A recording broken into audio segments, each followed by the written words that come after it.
प्रभात खबर के खास कार्यक्रम आपातकाल के 50 साल में आपका स्वागत है। मैं हूं अजय कुमार।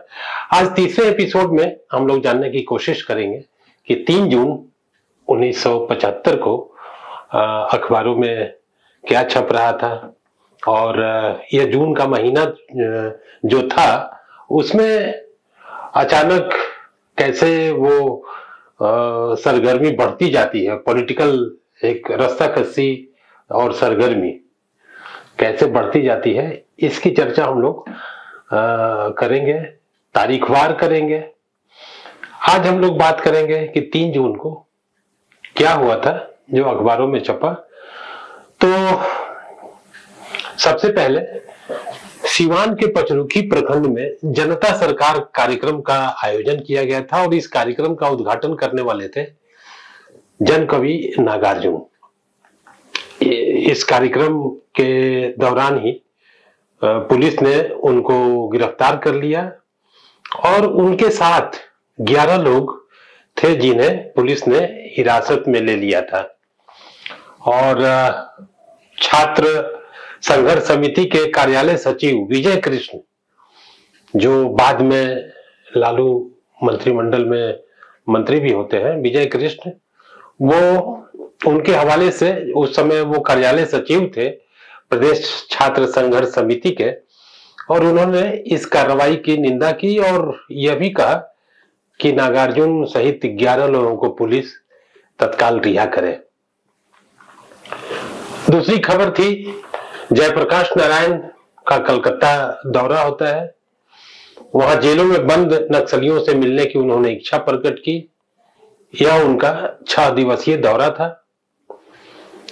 मार्क्सवादी कम्युनिस्ट पार्टी के नेता ज्योति बसु ने कहा कि 5 जून को जेपी के नेतृत्व में जनता मार्च की तैयारी कर ली गई है।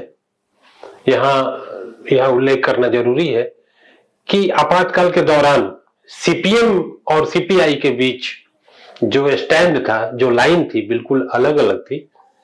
सीपीएम जयप्रकाश नारायण के आंदोलन के साथ थी और सीपीआई ने अपना रुख बदल लिया था। उसकी लाइन ये थी कि वो कांग्रेस की सरकार के साथ थी। बहरहाल आगे के दिनों में दोनों पार्टियों के बीच में जो कुछ होता है हम आगे इसकी चर्चा करेंगे।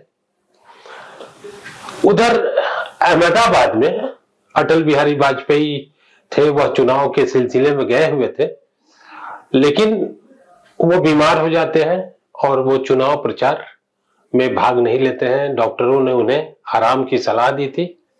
हालांकि अखबार में जो रिपोर्ट छपी है उसके मुताबिक कि भावनगर की एक सभा में वे जरूर शामिल होते हैं, लेकिन उसमें ये नहीं है उस खबर में कि वो भाषण देते हैं अथवा नहीं देते हैं। दिल्ली से एक खबर छपी है उसी दिन, जिसका जिक्र किया था कि 2 तारीख को जगजीवन राम गुजरात में एक सभा के दौरान, चुनावी सभा के दौरान उन पर पत्थर चले और जिसमें वो घायल हो जाते हैं।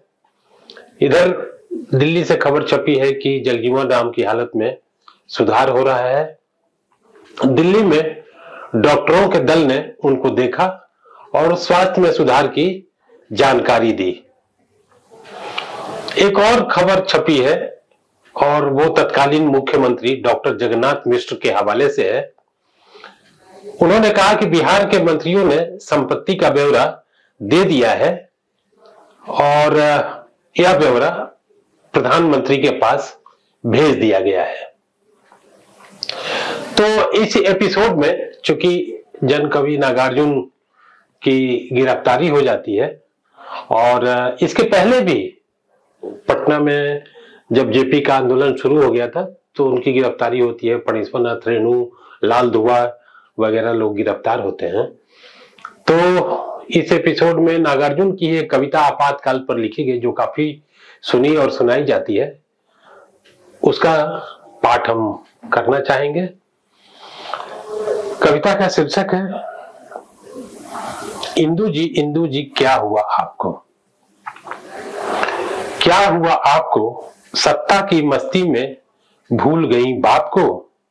इंदु जी क्या हुआ आपको? बेटे को तार दिया, बोर दिया बाप को। बेटे को तार दिया, बोर दिया बाप को, क्या हुआ आपको, क्या हुआ आपको? आपकी चाल ढाल देख देख लोग हैं दंग। हुकूमती नशे का वाह वाह कैसा चढ़ा रंग। सच सच बताओ भी क्या हुआ आपको? यूं भला भूल गई बाप को। छात्रों के लहू का चस्का लगा आपको। काले चिकने माल का मस्का लगा आपको।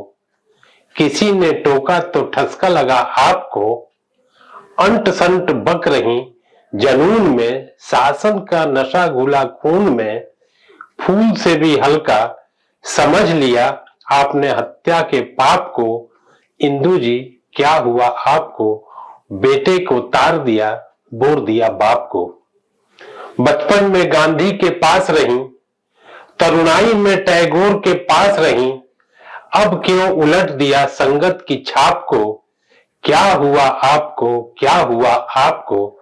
बेटे को याद रखा भूल गई बाप को। इंदु जी क्या हुआ आपको?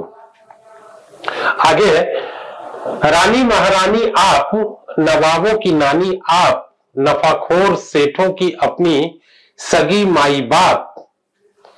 काले बाजार की कीचड़ आप, काई आप। सुन रही गिन रही, गिन रही सुन रही, सुन रही सुन रही, गिन रही गिन रही। हिटलर के घोड़े की एक एक टाप को, एक एक टाप को, एक एक टाप को। सुन रही गिन रही एक एक टाप को। हिटलर के घोड़े की एक एक टाप को। छात्रों के खून का नशा चढ़ा आपको, सॉरी, छात्रों के खून का नशा चढ़ा आपको। यही हुआ आपको, यही हुआ आपको। तो ये कविता नागार्जुन की प्रसिद्ध कविताओं में से एक है, जो शासन और व्यवस्था का रवैया जो लोकतंत्र के खिलाफ होता है, तो उन्होंने इसकी रचना की थी। तो ये था हमारा आपातकाल के 50 साल का तीसरा एपिसोड। हम फिर मिलेंगे चौथे एपिसोड में। क्या कहानी होती है, बात कैसे बढ़ती है आगे, इसके बारे में हम लोग बात करेंगे। तब तक दीजिए नमस्कार। प्रभातखबर.com, विश्वास वही, रफ्तार नहीं।